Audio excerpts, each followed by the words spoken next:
Hello students, welcome to Shiny Max. 8ஆம் வகுப்பு எடுத்துக்காட்டு 1.18 பார்க்கலாம். ஒரு நாடா சுருளின் நீளம் 18 3/4 மீட்டர் ஆகும். அதாவது ஒரு நாடா சுருளோட நீளம் இங்க கொடுத்துருக்காங்க 18 3/4 மீட்டர். சங்கரிடம் 4 முழு சுருள்களும் ஒரு சுருளின் 1/3 பகுதியும் உள்ளன எனில், இப்ப சங்கர்ட்ட மொத்தமா 4 முழு சுருளும் அடுத்து ஒரு சுருளுல 1/3 பகுதியும் இருக்கு. அப்போ சங்கரிடம் மொத்தமாக எத்தனை மீட்டர் நாடா உள்ளது? இப்ப சங்கர்கிட்ட இருக்கக்கூடிய நாடா சுருள்களோட மொத்த நீளம் என்னன்னு கேக்குறாங்க. இந்த சம் ரொம்பவே ஈஸி தான். சங்கர்கிட்ட இருக்கக்கூடிய நாடா சுருள்க கூட இந்த நீளத்தை பெருக்கிட்டோம் அப்படின்னா ஈஸியா ஆன்சர் கிடைக்கும். எழுதிக்கிறேன். சங்கரிடம் இருக்கும் நாடாவின் மொத்த நீளம்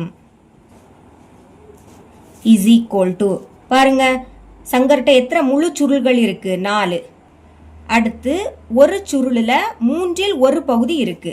1/3 பகுதி அதை எப்படி எழுதிக்கணும்னா 3 பைக்கு மேல 1ன்னு எழுதிக்கணும். இதுதான் 1/3 பகுதி. 3 கீழே எழுதிக்கணும், மேல 1 எழுதிக்கணும்.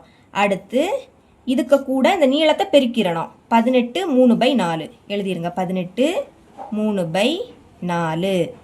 இது இப்ப கலப்பு பின்னத்துல இருக்கு. இதை தகா பின்னமா மாத்தணும். அது எப்படி மாத்துறதுன்னா, கீழே இருக்கக்கூடியதையும் இதையும் பெருக்கணும். பெருக்குங்க. 3 4 12.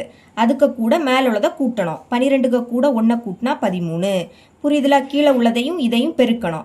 பெருக்கி வர ஆன்சருக்கு கூட மேல உள்ளதை கூட்டணும். இதை ரெண்டையும் பெருக்குனா 12. அதுக்கு கூட 1 கூட்டினா 13. இனி பைக்கு கீழே என்னது இருக்கு? 3 இருக்கு. அடுத்து இந்த பெருக்கலை எடுத்து எழுதிக்கலாம். இதையும் தகா பின்னமா மாத்தலாம். அதுக்கு கீழே உள்ள 4ஐயும் இந்த 18ஐயும் பெருக்கணும். பெருக்கிறேன். 18 அடுத்து 4 4 8 32. அப்ப 2 பாக்கி 3. இனி 4 1 4. 4க்கு கூட 3 கூட்டுனா 7. என்ன கிடைக்குது? 72. அதுக்கு கூட இந்த 3 கூட்டுங்க. 72க்கு கூட 3 கூட்டினா 75 பை கீழே என்னது இருக்கு? 4 இருக்கு. இனி இதை கேன்சல் பண்ண முடியும்னா கேன்சல் பண்ணலாம்.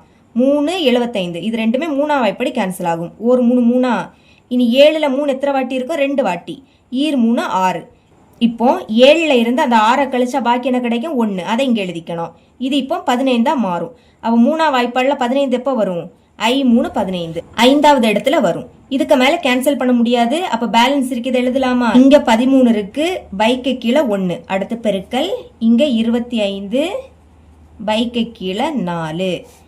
இப்போ நடுவுல பெருக்கல் இருக்கிறதுனால மேல உள்ளதையும் பெருக்கி எழுதணும். கீழே உள்ளதையும் பெருக்கி எழுதணும். 13ஐயும் 25ஐயும் பெருக்கலாமா? இங்க பெருக்கிறேன். 13 25. I3 15. அப்ப 5 பாக்கி 1. இனி I1 5. 5 கூட 1 கூட்டினா 6.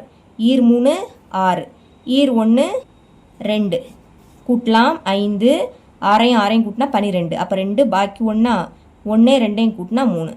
என்ன கிடைக்குது? 325. எழுதிக்கலாம். 325 பை கீழே உள்ளதையும் பெருக்கலாம். 1 4 4. இதோட ஸ்டாப் பண்ணிடக்கூடாது. ஏன்னா கொஸ்டின்ல நம்மளுக்கு கலப்பு பின்னத்துல கொடுத்துருக்காங்க. இதோட ஆன்சரையும் கலப்பு பின்னத்துல தான் எழுதிக்கணும். சரிங்களா? அதுக்கு வகுக்கணும். 325 4ஆல வகுத்துடலாமா? மேலே இருக்கக்கூடியதை உள்ள எழுதிக்கணும். 325. கீழே உள்ளதை வெளியே எழுதிக்கணும். இப்போ இந்த 32 எடுத்துக்கலாம். 32ல 4 எத்தனை வாட்டி இருக்கும்? 8 வாட்டி. 8 4 32. இனி இதை கழிக்கணும். 32ல இருந்து 32 கழிச்சா 0. அடுத்த நம்பரை இறக்கிக்கலாம். 5. 5ல 4 எத்தனை வாட்டி இருக்கும்? ஒரு வாட்டி தான். 1 4 4. 5ல இருந்து 4 கழிச்சா 1. இனி இறக்க எதுவுமே இல்லை. அப்ப இங்க புள்ளி வைக்கணும். ஆனா கலப்பு பின்னமா மாத்தணும்னா இந்த மாதிரி புள்ளி ஒண்ணா வைக்க கூடாது. இதோட ஸ்டாப் பண்ணிக்கணும். இப்ப ஈவு என்ன கிடைக்குது? 81. அதை எழுதிக்கலாம். 81. மீதி 1. மீதியை மேல எழுதிக்கணும். எதால வகுத்திருக்கோம்? 4ஆல. அதை கீழே எழுதிக்கணும். நமக்கு இங்க நீளத்தை மீட்டர்ல கொடுத்துருக்காங்க. அதனால இங்க மீட்டர்னு எழுதிக்கணும். இதுதான் சங்கரிடம் இருக்கும் நாடாவின் மொத்த நீளம். ஆன்சரை இந்த மாதிரி தனியா எடுத்து எழுதிருங்க. therefore சங்கரிடம் இருக்கும் நாடாவின் மொத்த நீளம் இஸ் ஈக்குவல் டு 81 1/4 மீட்டர். இவ்வளவுதான் இந்த சம்.